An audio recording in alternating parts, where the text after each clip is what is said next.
अस्सलाम वालेकुम everyone, welcome back to my channel. I am doctor Mahvish and you are watching my channel doctor Mohavi Sajjad. आज हम एक बहुत ही इंपॉर्टेंट टॉपिक के ऊपर बात करने वाले हैं कि कौन से ऐसे रिसर्च बेस्ड और एक्सपीरियंस टिप्स हैं जिसको आप फॉलो करते हुए डिलीवरी टाइम के वक्त अपने आप को और अपने बेबी को सेव कर सकते हो। अपनी बॉडी को कैसे प्रिपेयर करना है और किन मिस्टेक से बचना है, इसलिए आपने इस वीडियो को कंप्लीट वॉच करना है। So now let's start the video. इसके अलावा अगर आप ब्यूटी टिप्स पे वीडियोस देखना चाहते हैं या डेली व्लॉगिंग देखना चाहते हैं तो आप मेरे इस चैनल को फॉलो कर लेना है। इसका आपको लिंक जो है वो आई बटन में मिल जाएगा। लेबर टाइम से पहले आपने कौन सी एक्सरसाइजेस करनी है और डाइट करनी है, इसके बारे में मैं डिटेल ऑलरेडी अपनी एक वीडियो में बता चुकी हूँ, आपने उसे भी कंप्लीट वॉच कर लेना है। अब हम इम्पॉर्टेंट टिप्स के बारे में बात करते हैं।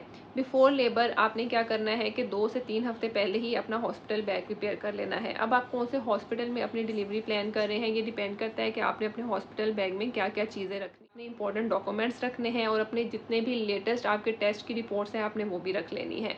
क्योंकि डिलीवरी टाइम के वक्त इमरजेंसी होती है तो काफ़ी ज़्यादा पैनिक हुए होते हैं और आपको समझ नहीं लगती है कि कौन सी चीज़ें रखनी है और कौन सी नहीं। इसलिए आपने अपने हॉस्पिटल बैग को पहले ही प्रिपेयर कर लेना है कि बस आप अपना बैग उठाएं और हॉस्पिटल के लिए चले जाएं जब ऐसा टाइम आए। सेकंड, आपने 2 से 3 हफ्ते पहले ही ऐसी डाइट लेना स्टार्ट कर देनी है जिसमें हाई क्वांटिटी में प्रोटीन, आयरन और कैल्शियम मौजूद हो। और आपने जितना ज़्यादा हो सके उतना पानी पीना है। हाइड्रेशन आपने कंप्लीट रखनी है, डिहाइड्रेशन नहीं होनी चाहिए।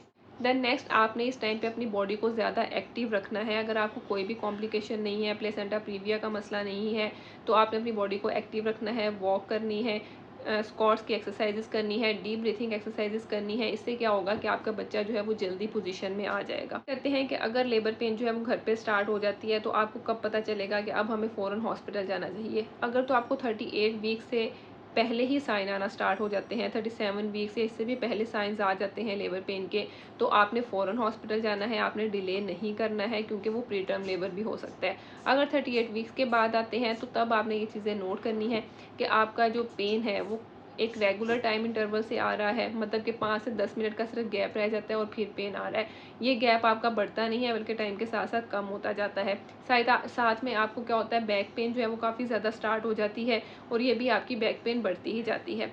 पानी की थैली भी आपकी फट सकती है, मतलब काफ़ी ज़्यादा आपको यूरिन की तरह फ्लूइड फील हो सकता है या फिर आपको ब्लड आ सकता है, साथ में म्यूकस आ सकता है। तो ये कुछ साइंस होते हैं जब आपने हॉस्पिटल जाना है। अब हॉस्पिटल पहुंचते ही क्या होगा कि आपके जो है वो सबसे पहले नर्स आपका बीपी चेक करेगी। सेकंड जो है वो आपके बच्चे की हार्ट बीट्स को फ़ौरन मॉनिटर किया जाता है और इसको टाइम के साथ साथ मॉनिटर करते ही रहते हैं। देन आपका डॉक्टर वजाइनल एग्जामिनेशन करती हैं, उससे पता चलता है कि आपकी सर्विक्स जो है वो कितनी ज़्यादा डायलेट हो चुकी है, मतलब कि बच्चेदानी का मुंह कितना ओपन हुआ है। अगर तो 1 से 4 सेंटीमीटर तक ओपन होता है तो वो अभी अर्ली लेबर होती है। अगर 4 से 7 सेंटीमीटर तक होता है तो इसका मतलब है कि एक्टिव लेबर है। और अगर 8 to 10 सेंटीमीटर है तो आपका सर्विक्स फुली डायलेट हो जाता है। इस टाइम पे आपका पुश करने का टाइम होता है। अब आपने एक चीज़ का ख्याल रखना है कि जब डॉक्टर या नर्स कहती हैं तभी आपने पुश करना होता है, अपनी तरफ से जल्दबाजी नहीं करनी होती, क्योंकि अगर आप जल्दबाजी करेंगे तो वो आपके और आपके बच्चे के लिए डेंजरस हो सकता है। अब रिसर्च और एक्सपीरियंस बेस्ड टिप्स क्या हैं। जब भी आपकी कॉन्ट्रैक्शन होगी तो हर कॉन्ट्रैक्शन के बीच में आपने डीप ब्रीथिंग करनी है। आपने हर 1 से 2 घंटे के बाद अपना ब्लैडर एम्प्टी करना है, मतलब कि यूरिन आया है तो आपने फ़ौरन से 1 से 2 घंटे के बाद वॉशरूम लाजमी यूज़ करना है, चाहे आपको पेन हो रही है। थर्ड, आपने थोड़ा थोड़ा करके पानी पीते रहना है। ऐसा नहीं करना है कि आप पानी का वक्फा दे दें कि पेन काफ़ी ज़्यादा हो रही है। पैनिक नहीं करना है, स्ट्रेस नहीं लेना है, अपने आप को मेंटली ऑलरेडी प्रिपेयर रखना है। अगर डॉक्टर आपको परमिशन देती हैं तो आपने उसी एरिया में वॉक करते रहना है हल्की फुल्की। आप स्क्वाटिंग भी कर सकते हैं उस टाइम पे जब आपको पेन हो रही है। ये प्लस आप जो है वो बॉल्स भी यूज़ कर सकते हैं अगर आपके हॉस्पिटल में अवेलेबल है। इससे भी बच्चा जो है वो टाइमली पोजीशन पे आ जाता है। अपने पेरिनियम एरिया में आप वार्म कंप्रेसेस यूज़ कर सकते हैं या जो भी आप हॉट बेड लेके गए होंगे आप वो भी यूज़ कर सकते हो। इससे क्या होता है कि टीयरिंग के जो चांसेस होते हैं वो काफ़ी कम हो जाते हैं। जो आपने नॉर्मल सुना होगा कि वजाइना पे स्टिचेस वगैरह लगते हैं, उसके चांसेस कम हो जाते हैं।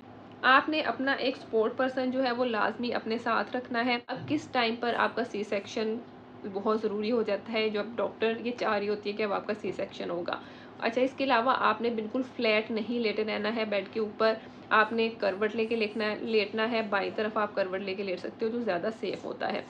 अब अगर आपके बच्चे की कोट जो है वो आगे की तरफ आ गई है, तब डॉक्टर आपका सी सेक्शन प्लान कर सकते हैं। प्लस अगर आपकी लेबर काफ़ी लंबी चल रही है, सर्विक्स का मुंह ओपन नहीं हो रहा है, उस टाइम पे भी डॉक्टर जो है वो आपका सी सेक्शन प्लान करते हैं। या कोई भी ऐसी इमरजेंसी हो जाती है, प्लेसेंटा को कोई प्रॉब्लम हो जाती है, जो है वो हार्ट बीट जो है वो फ़ौरन से ड्रॉप कर जाती है, तो इस टाइम पे भी आपका सी सेक्शन प्रिपेयर किया जा सकता है।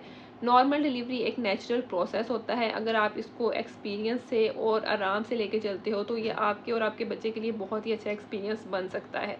लेकिन अगर आप कोई भी गलती करते हैं तो ये आपके और आपके बच्चे के लिए डेंजरस भी हो सकता है। इसलिए डॉक्टर की जितनी भी इंस्ट्रक्शंस होगी उसको आपने फॉलो करना है, बाकी आपने इन टिप्स को फॉलो करना है, तो इंशाल्लाह आपका ये टाइम बहुत आसानी से गुजर जाएगा। सो आई होप कि इस वीडियो से आपको काफ़ी हेल्प मिली होगी, और जिनका भी टाइम पास है अल्लाह ताला उनके लिए आसानी पैदा करे। इंशाल्लाह नेक्स्ट वीडियो में मुलाकात होगी, तब तक के लिए अल्लाह हाफिज़।